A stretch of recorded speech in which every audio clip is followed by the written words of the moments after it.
இன்றைக்கி கண்ட்ரோலருக்குள்ளேருந்து ஒரு கெட் ரிக்வஸ்ட்டை எப்படி நீங்கள் அனுப்ப முடியுங்கிறத தெரிஞ்சுக்க போகிறீங்க. அதுக்கு நம்ம ஒரு திருக்குறள் ஏபிஐயை பயன்படுத்தி இந்த கோடிங்னேட்டர் ப்ராஜெக்டில் பார்க்க போகிறோம். இது ஒரு திருக்குறள் ஏபிஐக்கான வெப்சைட். இந்த வெப்சைட்டோட லிங்க் டிஸ்கிரிப்ஷனில் இருக்குது. இப்போது இந்த ஏபிஐயை நம்ம பயன்படுத்த போகிறோம். இது ஒவ்வொரு திருக்குறளையும் காமிக்கிறதுக்கான ஒரு ஏபிஐ. நான் இதை என்னோடய வெப்சைட்டில் காமிக்க போகிறேன். ஏன்னா திருக்குறள் தான் உலகத்திலே சிறந்த படைப்பாக கருதப்படுகிறது. இப்போ இந்த ஏபிஐ நம்ம பயன்படுத்துறதுக்கு இவங்க இந்த வெப்சைட்டில் நம்மளுக்கு யூஆர்எல் ஒன்று கொடுக்குறாங்க. இந்த யூஆர்எல்லை நம்ம கால் பண்ணாலே போதும், திருக்குறளுக்கான டேட்டாவை கொடுத்துட்றாங்க. இதில் எத்தனாவது திருக்குறளை கொடுக்கணுன்றதுக்கு நம்பர் ஒன்று கொடுக்க வேண்டியது இருக்கும். அதுக்கு நீங்கள் யூஆர்எல்ல நம்பர்ன்ற பேராமீட்டரில் நீங்கள் எந்த எண்ணை கொடுத்தீங்கனாலும் அந்த எண்ணுக்கான திருக்குறள் வரும். நீங்கள் எத்தனை எண் வேணாலும் கொடுக்கலாம். ஆனால் திருக்குறள் மொத்தமே 1330 தான். அதுக்கு மேற்பட்டு நீங்கள் கொடுத்தீங்கன்னா உங்களுக்கு எதுவுமே தெரியாது. அங்கே பேட் ரிக்வஸ்ட் தான் வரும், டேட்டா கிடைக்காது. இப்போ இந்த டேட்டாக்களை பயன்படுத்தி என்னோடய வெப்சைட் ஹோம் பேஜை ஒவ்வொரு வாட்டி ரிஃப்ரெஷ் பண்ணும்போது ஒவ்வொரு திருக்குறளை நான் காமிக்கணும். இப்போது எனக்கு தேவையெல்லாம் நான் கண்ட்ரோலருக்குள்ளேயே இந்த யூஆர்எல்லை கால் பண்ணி அங்கேயே இந்த டேட்டா எல்லாத்தையும் வாங்கி கன்வெர்ட் பண்ணி என்னோடய வெப்சைட்டில் திருக்குறளுக்கான டேட்டாவை மட்டும் ஷோ பண்ணணும். எந்த திருக்குறள், அந்த திருக்குறளுக்கான நம்பர் மற்றும் அந்த திருக்குறளுக்கான டெக்ஸ்ட். இது எப்படி பண்ணுறது? இது ஒரு புது ப்ராஜெக்ட். இந்த ப்ராஜெக்டில் அப்ளிகேஷனுக்குள்ளே கண்ட்ரோலருக்குள்ளே நான் ஒரு கண்ட்ரோலரை க்ரியேட் பண்ணிக்கிறேன். அந்த கண்ட்ரோலரோட பெயர் ஹோம். இந்த கண்ட்ரோலருக்குள்ளே ஏற்கனவே நீங்கள் கண்ட்ரோலருக்கான கோடு போட்டிருக்கணும். அது இருந்தால் தான் ஒரு கண்ட்ரோலர் வேலை செய்யும். இதுதான் நீங்கள் பார்க்குற டிஃபால்ட்டான கண்ட்ரோலரோட கோட். இதில் நம்ம முதல்ல கன்ஸ்ட்ரக்ட் மெத்தடை கால் பண்ணுறோம். அதுக்குள்ளே பேரண்ட் கன்ஸ்ட்ரக்டரை கால் பண்ணுறோம். அதுக்கடுத்து இண்டெக்ஸ் ஃபங்க்ஷன். இதுதான் கண்ட்ரோலரை கால் பண்ணோன்னே லோட் ஆக போகிற முதல் ஃபங்க்ஷன். இதில் நான் ஒரு வியூவை லோட் பண்ணிக்கிறேன். அதுக்கு திஸ் லோட் வியூ இந்த இன்ஸ்ட்ரக்ஷனை கொடுத்துக்கிறேன். இதில் ஹோம்ன்ற வியூவை நான் லோட் பண்ண போகிறேன். இந்த ஹோம் வியூவை நான் வியூஸ் ஃபோல்டரில் உருவாக்கியிருக்கணும். அதுக்காக வியூஸ் ஃபோல்டரில் ஒரு ஃபைலை உருவாக்கிக்கிறேன், home.php. இந்த home.phpயில் நான் இப்போ ஒரு HTML டெம்ப்ளேட்டை பயன்படுத்திக்க போகிறேன். இந்த டெம்ப்ளேட் ஒரு சாதாரண டெம்ப்ளேட் தான். இதுக்குள்ளே வெல்கம் டு மை வெப்சைட்டுன்னு சொல்லிட்டு ஒரு ஹெட்டிங் இருக்குது. அதுக்கடுத்து ஒரு டிவ்வில் திருக்குறளை காமிக்கிறதுக்கான ஒரு டிசைனை போட்டிருப்பேன். அதில் திருக்குறளோட நம்பரும் திருக்குறளோட டெக்ஸ்டும் நம்ம காமிக்கிறோம். இதில் நம்மளுக்கு திருக்குறளோட நம்பரையும் டெக்ஸ்டையும் காமிக்கணும். இப்போ இதை காமிக்கிறதுக்கு நம்மளுடைய கண்ட்ரோலருக்கு போய் இந்த ஹோம் வியூவை லோட் பண்ணும்போது நம்ம ஒரு டேட்டா அனுப்ப வேண்டியது இருக்குது. அதுதான் ஒரு அரே டேட்டா. அந்த அரே டேட்டாக்குள்ளே திருக்குறள் _டேட்டா அப்படின்ற ஒரு ஃபீல்டோட ஒரு அரேவை அனுப்புகிறேன். அதுக்கு அரே வேல்யூவாக நான் திருக்குறள் _டேட்டா அப்படின்ற ஒரு வேரியபிளை கொடுக்குறேன். இந்த வேரியபிள் இன்னும் நம்ம உருவாக்கலை, அதனால் மேலே உருவாக்கிக்கலாம். இந்த டேட்டாவை இப்போதைக்கு நல்லா வச்சுக்கிறேன். இதுக்குள்ளே இன்னும் நம்ம டேட்டாவை வாங்கலை. இப்போ இந்த டேட்டாக்குள்ளே என்ன இருக்குன்னா 2 அரே வேல்யூஸ் இருக்கும். அந்த 2 அரே வேல்யூஸும் நான் இங்கே காமிக்கிறேன். முதல்ல இந்த இடத்துல பிஹெச்பியை எக்கோ பண்ணுறதுக்கான ஷார்ட் அண்ட் பிஹெச்பி ஓப்பன் பண்ணிக்கிறேன். அதில் திருக்குறள் _டேட்டான்னு நம்மளுடைய வேரியபிள் கிடச்சிரும். அதில் கீ என்னென்னா நம்பர்ன்ற கீ. இதில் திருக்குறளோட எண் கிடச்சிரும். அதுக்கடுத்து இதே மாதிரி கீழே பி டேக்கில் நான் வந்து டெக்ஸ்ட்டை எக்கோ பண்ணிக்கிறேன். திருக்குறளோட டெக்ஸ்ட் கிடைக்கும். இதில் டெக்ஸ்ட்ன்ற கீயை நம்ம எக்கோ பண்ணணும். இப்போ இந்த 2 கீயும் நம்ம வாங்கினோம்னா நம்மளுக்கு டேட்டா இருக்கணும். இந்த திருக்குறளுக்கான டேட்டாவை எழுதுறதுக்கு இந்த இடத்துல நான் கூட எழுத விரும்பல, ஏன்னா இது ஒரு இண்டெக்ஸ் ஃபங்க்ஷன். இதனால் இன்னொரு ஃபங்க்ஷன்லேருந்து நான் டேட்டாவை வாங்கிக்கிறேன். அது திஸ் கெட் திருக்குறள் டேட்டா அப்படின்ற ஒரு ஃபங்க்ஷன். இது இந்த கிளாஸ்க்குள்ளே இருக்க போகிற ஒரு ப்ரைவேட் ஃபங்க்ஷன்.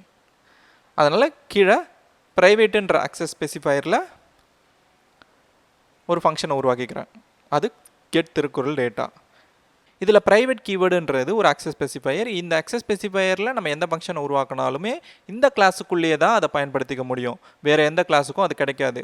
இதை நீங்கள் பப்ளிக்னு வச்சா கூட ஒன்றும் பிரச்சனை இல்லை. நான் இதுக்குள்ளே ஒரு ஏபிஐ கால் பண்ணுறோன்றதால பாதுகாப்புக்காக தான் போட்டிருக்கேன்.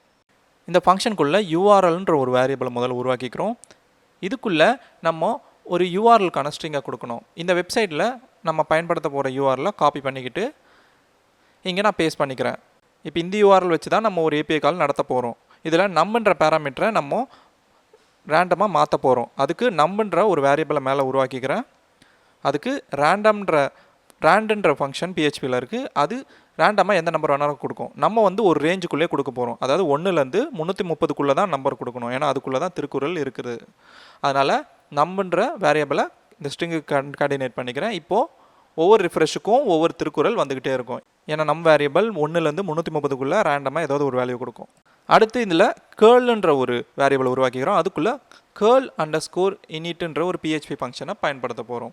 கேர்ள்ன்றது ஒரு URL ட்ரான்ஸ்ஃபர் லைப்ரரி கிளைண்ட் URLன்னு சொல்லப்படுது. அதை தான் ஷார்ட்டாக கேர்ள்ன்றாங்க. இந்த கேர்ள்ன்றது URLல நம்ம ஒரு ரிக்வஸ்ட்டை அனுப்புறதுக்காக பயன்படுத்துகிற ஒரு ஃபங்க்ஷன். இதுக்குள்ளே டேட்டாவும் அனுப்பலாம், இல்லை வெறும் ஒரு URL கால் பண்ணுறதுக்காகவும் பயன்படுத்தலாம். நம்ம இப்போ கெட் ரிக்வஸ்ட் ஒன்று அனுப்ப போகிறதால நம்ம இந்த கேர்ள்ன்ற ஃபங்க்ஷனை பயன்படுத்தி அனுப்ப போகிறோம்.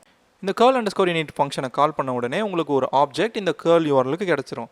அந்த வேரியபிளை ஒவ்வொரு வாட்டி நம்ம கேர்ள் ஃபங்க்ஷன் பயன்படுத்தும் போதெல்லாம் அது இன்க்ளூட் பண்ணுற மாதிரி இருக்கும். அடுத்து கேர்ள் அண்டர்ஸ்கோர் ஆப்ட்ன்ற ஒரு ஃபங்க்ஷனை பயன்படுத்த போகிறோம். இதுக்குள்ளே ஒரு கேர்ளுக்கான ஆப்ஷன்ஸ் எல்லாம் செட் பண்ணிக்கலாம். இதில் முதல்ல நம்ம கொடுக்க வேண்டியது கேர்ள் ஆப்ஜெக்ட், ஏன்னா இந்த வேரியபிள்குள்ளே இருக்கும் அது.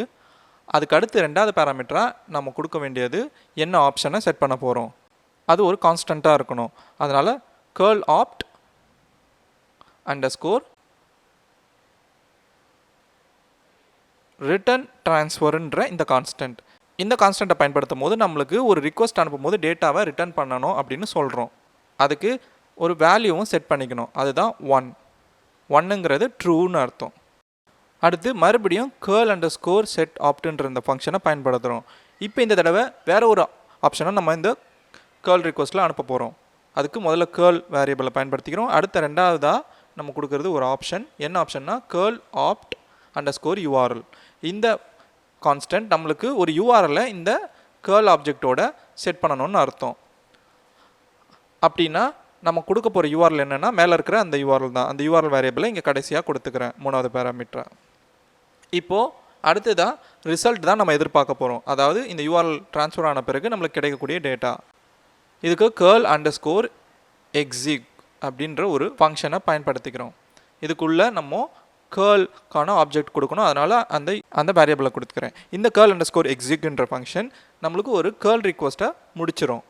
நம்ம மேலே கேர்ள் ஆப்ஷன் வந்து ரிட்டர்ன் ட்ரான்ஸ்ஃபர் கொடுத்துருக்கதால இந்த கேர்ள் சக்ஸஸ்ஃபுல்லாக எக்ஸிக்யூட் ஆனால் நம்மளுக்கு ஒரு டேட்டா கிடைக்கும். ஆனால் நம்மளுக்கு டேட்டா வருதா இல்லையான்னு முதல்ல செக் பண்ணணும். அதுக்கு இந்த ரிசல்ட்டுக்குள்ளே என்ன நம்மளுக்கு டேட்டா கிடைக்குதுங்கிறத முதல்ல பிரிண்ட் பண்ணி பார்ப்போம். பிரிண்ட் அண்டர்ஸ்கோர் ஆர்க்குள்ளே இந்த ரிசல்ட்டுன்ற வேரியபிளை கொடுக்குறேன். இப்போ இந்த வேரியபிள்குள்ளே இருக்கிறது எல்லாமே நம்மளுக்கு ப்ரௌசரில் தெரியும். அதோட இந்த இடத்துலையே ஃபங்க்ஷனையும் நான் முடிச்சுக்கிறேன் டைன்னு கொடுத்து. இதுக்கப்புறம் எந்த ஒரு எக்ஸிக்யூஷனும் நடக்காது. அப்போ நம்மளுக்கு டேட்டா மட்டும்தான் ஷோ ஆகும் ப்ரௌசரில்.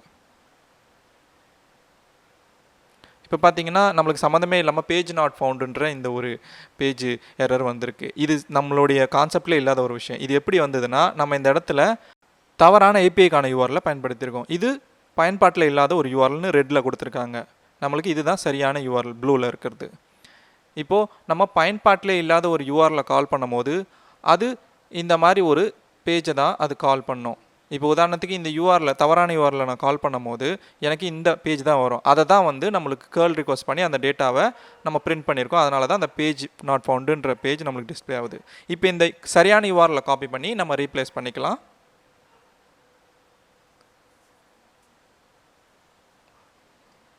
அதுக்கடுத்து இந்த தடவை நம்ம மறுபடியும் ரிஃப்ரெஷ் பண்ணி பார்ப்போம். இப்போ நம்மளுக்கு சரியான ரிக்வஸ்ட் நடந்து டேட்டா கிடச்சிருச்சு. இப்போ இதில் நம்ம ஒரு சில ஃபீல்ட்ஸ் எடுக்க வேண்டியது இருக்குது. இந்த நம்பர் மற்றும் இந்த தமிழ் அண்டர்ஸ்கோர் எக்ஸ் அப்படின்ற இந்த ஃபீல்டை எடுக்கணும். ஏன்னா இது ரெண்டும் தான் நம்மளுக்கு தேவைப்படுற ஃபீல்ட்ஸ். ஆனால் நம்ம டேட்டாவை எடுக்கிறதுக்கு முன்னாடி நம்ம ஒரு விஷயத்தை பண்ணி ஆகணும். இந்த ரிசல்ட்குள்ளே இருக்கிற டேட்டாவை நான் கன்வெர்ட் பண்ணணும். ஜேசன் டீகோட் பண்ண போகிறேன். ஏன்னா இங்கே வந்திருக்கிறது ஜேசன் டேட்டா தான். தெரியுதா? இந்த ஃப்ளவர் பிளாசிஸ்குள்ளே வந்தாலே இது ஒரு ஜேசன் டேட்டா தான். அப்போ நம்ம இந்த ஜேசன் டேட்டாவை டீகோட் பண்ணால் தான் நம்மளால் PHPயில் ஒரு அரேவாக அதை எடுத்துக்க முடியும். இதில் ஜேசன் டீகோடுன்ற ஃபங்க்ஷனை பயன்படுத்தி இந்த ரிசல்ட் வேரியபிளை கொடுத்த உடனே எனக்கு ஜேசன் டேட்டா வேறு ஒரு டேட்டாவாக மாறிடும். அந்த வேறு ஒரு டேட்டா அரே டேட்டாவாக மாறணுன்னா நான் ரெண்டாவது பேராமீட்டர் ட்ரூன்னு கொடுக்கணும். அப்படி ஒரு ட்ரூ கொடுக்கலன்னா உங்களுக்கு ஒரு ஆப்ஜெக்டாக தான் இந்த ஜேசன் டேட்டா கன்வெர்ட் ஆகும். இப்போது ரிஃப்ரெஷ் பண்ணிங்கன்னா உங்களுக்கு அரே டேட்டாவாக தான் இங்கே ரிக்வஸ்ட் நடந்து நம்மளுக்கு டேட்டாவை வந்து கன்வெர்ட் பண்ணி காமிச்சிருக்கு. பார்த்தீங்களா அரே. இப்போ நம்மளுக்கு இந்த 2 ஃபீல்டையும் எடுக்க வேணும். அதுக்கு மறுபடியும் போயிட்டு இந்த இடத்துல நம்ம ஒரு வேரியபிளை க்ரியேட் பண்ண போகிறோம். டேட்டான்றது அந்த வேரியபிளோட நேம். இந்த அரேக்குள்ளே NO அதாவது நம்பர்ன்ற ஒரு கீயை க்ரியேட் பண்ணிக்கிறேன். ஏன்னா இதுக்குள்ளே இருக்கிற கீயை பயன்படுத்தி தான் நம்ம இந்த இடத்துல நம்பரை காட்டுறோம் இந்த வியூவில். இதுக்கு வேல்யூவாக நம்ம ரிசல்ட் வேரியபிள்குள்ளே இருக்கிற ஒரு ஃபீல்டு எடுத்துக்கிறோம். அதாவது நம்மளுக்கு நம்பர்ன்ற ஒரு ஃபீல்டு கிடைக்கும் இந்த அரே வேல்யூவில். அடுத்து இன்னொரு டேட்டாவை நம்ம வாங்க போகிறோம். அதுக்கு டேட்டாவில் இன்னொரு கீயை க்ரியேட் பண்ணிக்கிறேன். அதுக்கு டெக்ஸ்ட்ன்ற கீ. ஏன்னா இந்த இடத்துல நம்ம டெக்ஸ்ட்டை பயன்படுத்துகிறோம் வியூவில். இதுக்கு வேல்யூவாக நம்ம ரிசல்ட் வேரியபிள்குள்ளே இருக்கிற வேல்யூவான தமிழ் _x அப்படின்ற ஒரு ஃபீல்டு இருக்குது. இந்த ஃபீல்டில் தான் நம்மளுக்கு தமிழில் திருக்குறள் கிடைக்கும். இப்போ டேட்டா கிடச்சிருச்சு. இந்த டேட்டாவை ரிட்டர்ன் பண்ண போகிறோம். Return data. இப்போ இந்த டேட்டா நம்மளுக்கு மேலே திருக்குறள் டேட்டாவில் கிடச்சிரும். திருக்குறள் _ டேட்டாவில். இப்போ அது வியூக்கு போய் நமக்கு இந்த ஹோம் வியூவில் இருக்கிற டேட்டாலாம் தெரியும். இப்போ போயிட்டு ரிஃப்ரெஷ் மட்டும் பண்ணலாம். ஏன்னா நம்ம டை பண்ணுறதுக்கான கோடெலாம் எடுத்துட்டோம். இப்போ ரிஃப்ரெஷ் பண்ணாலே நம்மளுக்கு திருக்குறள் கிடச்சிரும். பார்த்திங்கன்னா வந்துருச்சு நம்ம நினச்ச மாதிரியே. 149ல் இந்த ஒரு திருக்குறள். இப்போ ரிஃப்ரெஷ் பண்ணி பார்த்தா ரேண்டமாக இன்னொரு திருக்குறள் வருதான்னு பார்ப்போம். பார்த்திங்கன்னா ரேண்டமாக வருது. 323ல் இந்த திருக்குறள். மொத்தத்தில் இன்றைக்கி ஒரு கண்ட்ரோலருக்குள்ளே இருந்தே ஒரு ஏபிஐ ரிக்வஸ்ட்டை நடத்தி அந்த டேட்டாவை வியூவில் ஷோ பண்ணியிருக்கீங்க. இந்த கோடெல்லாம் உங்களுக்கு தேவைப்பட்டுச்சுன்னா நீங்கள் டவுன்லோட் பண்ணிக்கலாம். இதுக்காகவே டிஸ்கிரிப்ஷனில் உங்களுக்கு கிட்டப்போட ரெபாசிட்டரி லிங்கை கொடுத்துருக்கேன். நீங்கள் அங்கே போய் அந்த கோடை டவுன்லோட் பண்ணிக்கலாம். நீங்கள் சர்ச் பண்ணுறதுக்கு முன்னாடியே உங்களுக்கு ஒரு வார்த்தை சர்ச் பாக்ஸில் கிடச்சிதுன்னா நீங்கள் செலக்ட் பண்ணிட்டு போயிடுவீங்கல்ல. இதுதான் ஆட்டோ கம்ப்ளீட் சர்ச்னு சொல்லுவோம். ஒரு பிளகினை பயன்படுத்தி இந்த ஆட்டோ கம்ப்ளீட்டை எப்படி பண்ண போகிறோங்கிறத தான் அடுத்த வீடியோவில் பார்க்க போகிறோம்.